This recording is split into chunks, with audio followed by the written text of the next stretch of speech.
everyone, welcome back to the channel, and today I have an F1 announcement video. Yep, an F1 announcement video. And that is on the fact that the F1 2022 spec car has just been unveiled properly. We've seen images of it on Wednesday night, but they didn't give a proper look. But today, Thursday at the time of recording, we got a proper look at the thing on actual TV footage. And I suppose you're all thinking, but don't they all look the same? Not exactly. This one looks quite different. For example, here is the 2021 McLaren, yep, in its papaya and blue glory.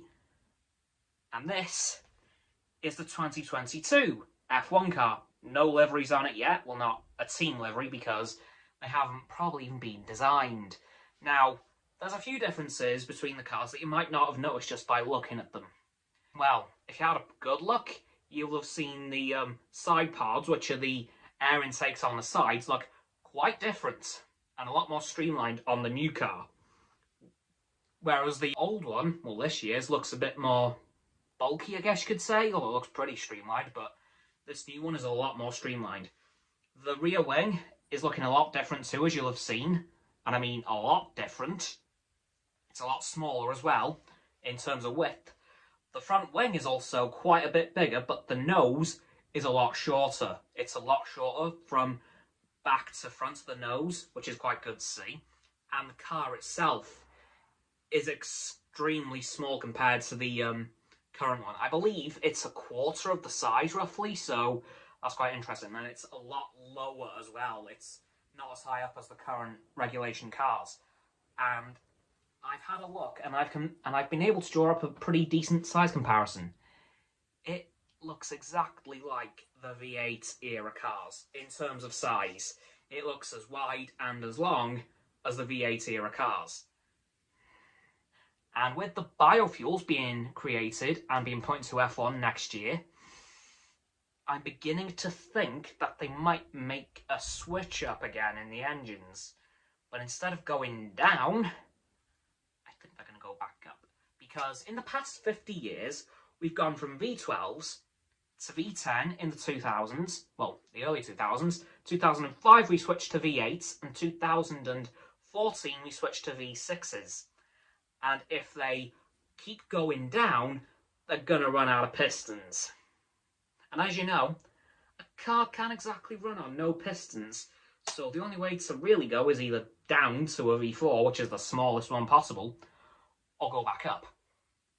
And I'm thinking with the size of the car, it's going to be a V8, which will be very good to hear once again, as there's no sound quite like a V8 Formula 1 car.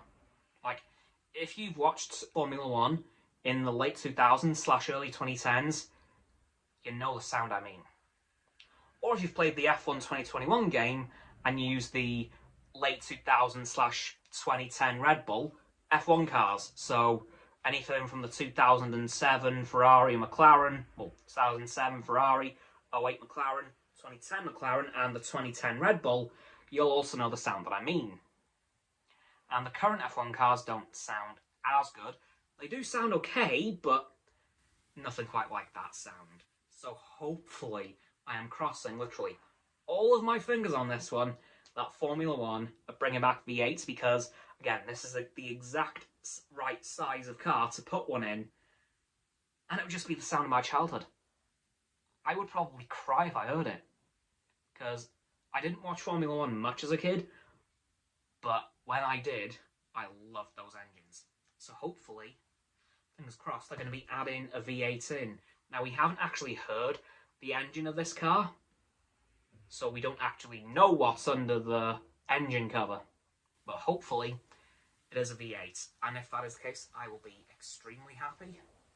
Like, you don't even know how happy I will be, but I'm hoping that it's a V8.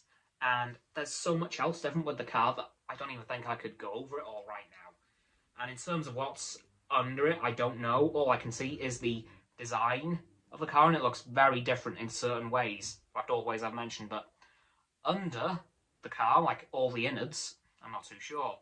But anyway, that's going to have to wait for another video once we find out a bit more about this car. And that's going to do it for this video. So, As always, people, don't forget to like this video, subscribe to mine and Roxanne's YouTube channel. So the link is down in the description. My sub button is down there, yep. That big red one, unless you've already subbed. And it's grey. Thanks for that, by the way. And once you've done that, don't forget to click both of our bell icons to get both sets of our notifications. Comment as well, because why not? And let me know what you think of this car that's going to be introduced next year in Formula 1. Once you've done that, don't forget to follow me on Facebook, Twitter, Instagram, and Stereo. Those links will be in the description. Don't forget to follow Roxanne on her blog too, and Frost on his Instagram. Those links are also down in the description. And lastly, of course, don't forget to share this video with all of your friends so they can join the infinite loop of liking, subscribing, commenting, following, and sharing, and around and around and around that loop. I will see you guys tomorrow with another video. Goodbye!